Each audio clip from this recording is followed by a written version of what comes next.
Good morning, students. In today's session, we are going to perform quantitative estimation. Now, in our earlier session, we have already talked about all our apparatus and the chemical side and the table reagents which will be required for our experiment to perform. Now, as I said, quantitative estimation. There are two kinds of estimation, qualitative and quantitative. In this semester, we are going to perform quantitative estimation. Now see, quantitative, as the name suggests, we will try to determine some concentration, some amount. We will be trying to determine some quantity. In this method, it is used to determine unknown concentration by determining its volume. The main process which is involved in this technique is called titration. In titration, the solution of an unknown concentration is reacted with the solution of known concentration. Let us consider a very simple reaction. NaOH, which is a strong base, it is reacted with a strong acid, HCl, and it gives NaCl plus water, H2O. I guess you all might have heard about this simple kind of reaction. In titration, there are 4 types of reactions involved. You can see redox reaction, precipitation reaction, complexometric reaction, and neutralization reaction. Today, our aim is to determine the concentration of HCl while knowing the concentration of NaOH, right? Your aim of the experiment is that you are given 0.1 normal NaOH solution. So, concentration of this is given.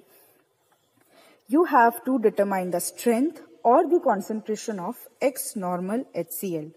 Means normality of HCl is not given here. Now, concentration or strength can also be determined in 2 or 3 types. Molarity, molality, normality. We are going to find this today in terms of normality and grams per liter. Now, what are the requirements? Burette. We have seen the burette in our earlier class with the burette stand. Pipette. The conical flask. The beakers. In one beaker, you have 0.1 normal NaOH which is given to you. In another, you have X normal HCl. The concentration of this you are not knowing, you have to determine its concentration. 10 ml pipette, a funnel, and indicator. Before starting with the experiments, you have to rinse all the burette, the conical flask, the pipettes with water. You have to completely rinse it with water, and then if you read the procedure, you will see that you have to rinse the burette and the pipettes with NaOH and HCl solutions respectively also, because we don't want any contamination of the water or of any other chemical in burette and pipette, right? Now we'll start with the rinsing of all our apparatus. We'll start rinsing the burette.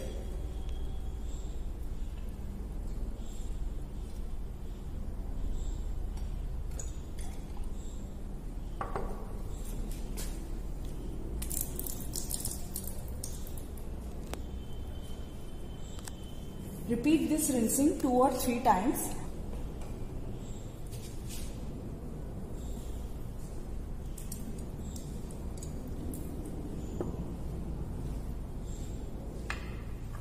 Rinse your funnel, because every time, for every experiment, you are going to use a different solution.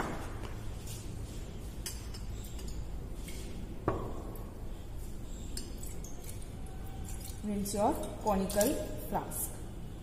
After rinsing with water, we will rinse the pipette and the burette with their respective solutions. Procedure, I am going to explain it to you. Now, let us first start with the experiment. Okay, as you can see, we are filling the burette with this funnel with what? 0.1 normal NaOH solution. What we are doing here is, we are trying to bring the NaOH to a certain level. What is that level? It's a zero marking level. Right? This is a zero marking level. This burette, it is of 25 ml. You have to bring the initial level of the solution to the zero level, and you have to completely fill the burette to the lowest level, to the lowest bottom of the burette. Now remember, for a colorless solution, you can see a meniscus here. That is a moon or crescent type structure here. Now the lowest level of that meniscus should touch the zero level, should touch the marking of the zero level. For solutions which are colored, like KMNO4, those solutions we have to note the reading at the upper meniscus of the zero level. Okay? You will see that for colorless solutions, the lower meniscus of this solution should touch the zero level marking. Right? Now, see. This is the observation. This is what we need to perform. In the burette, we have 0.1 normal NaOH solution, which we had already poured. Through pipette, we will take HCl solution. How much amount? 10 ml. We will take 10 ml of HCl solution.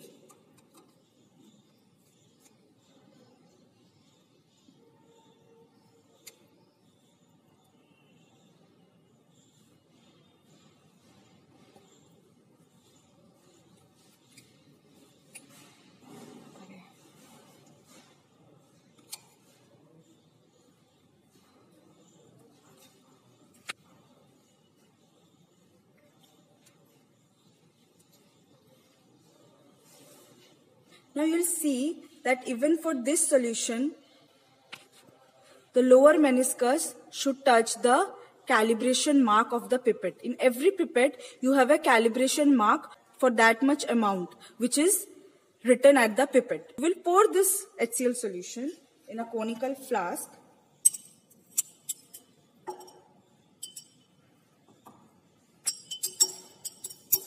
There should be no bubble formation in this pipette. You have to remember that. Now, again, see. After HCl solution, we have to pour indicator, right? Your indicator is phenolphthalein. What does phenolphthalein does? Here you can see that this much amount of NaOH will neutralize this much amount of HCl to produce this salt, right? Now, both the solutions, as you can see, both of them are colorless. How will we know that our reaction has got completed? Through indicator. We will see that the phenolphthalein, in acidic medium, it is colorless. The moment your medium becomes basic means the moment appropriate amount of NaOH neutralizes the HCl, it will turn pink. That's why our end point, or the point at which we will know that our reaction has got completed, will turn colorless to light pink, right? Now, this is a phenolphthalein indicator. We will drop 2 or 3 drops of phenolphthalein, shake it. Now only HCl is there, so in acidic medium, your phenolphthalein gives colorless. You will hold this conical flask with your right hand. You will control this stopcock with your left hand, and with continuous shaking, you will have to drop-wise pour your NaOH solution into this conical flask. Simultaneously, you have to shake it, and at the same time, you have to drop the NaOH solution from the burette to the conical flask. You will see that at the bottom of the conical flask, there is a slight appearance of pink color. This is not permanent, it is temporary. Means your NaOH is still neutralizing your HCl solution. It has not completely neutralized it. the moment you get a permanent pink color, your reaction gets completed.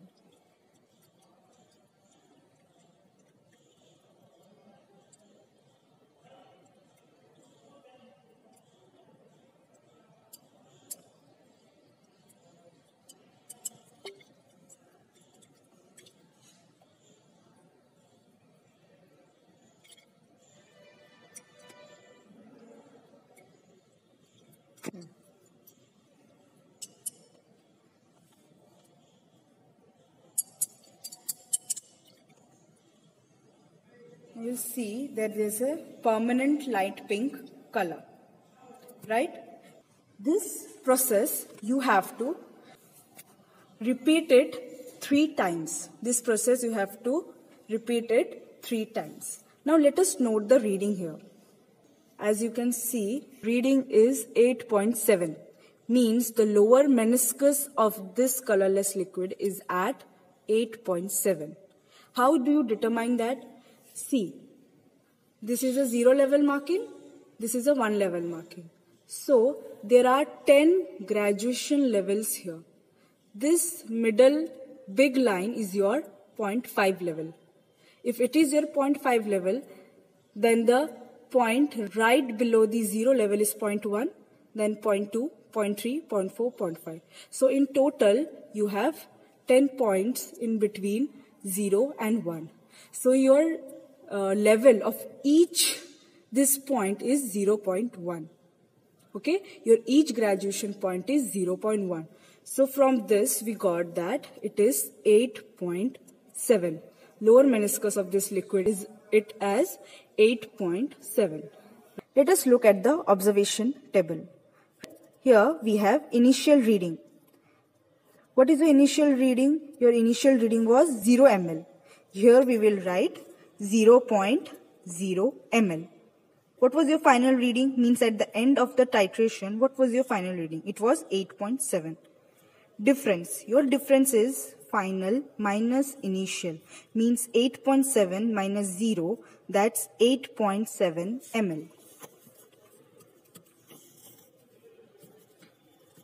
This is your initial level. This is your final level.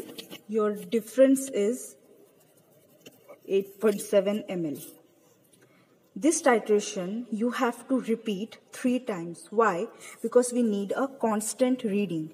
We need a consistent reading for the complete accuracy of this titration. You have to repeat this experiment 3 times till you get a constant reading. Suppose I got the other 2 readings as 8.72. So, our constant reading here will be 8.7. Now statement. Statement, here it is written that 8.7 ml of 0.1 normal NaOH, 8.7 ml of 0.1 normal NaOH is required for complete neutralization of 10 ml. We still don't know the concentration of HCl is required for complete neutralization of this much amount of HCl. Here we still don't know the concentration of HCl. We have just knowing the amount of NaOH which is required to neutralize this HCl. After this part we have calculation. We'll see a simple reaction N1V1 equal to N2V2.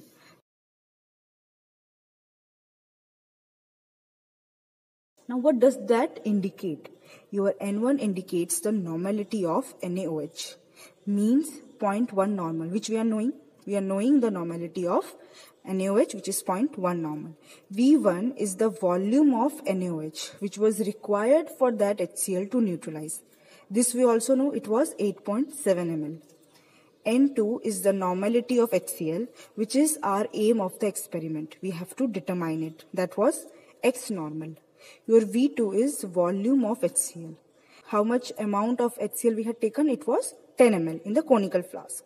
So through cross multiplication, we will see that N2 equal to N1 V1 upon V2.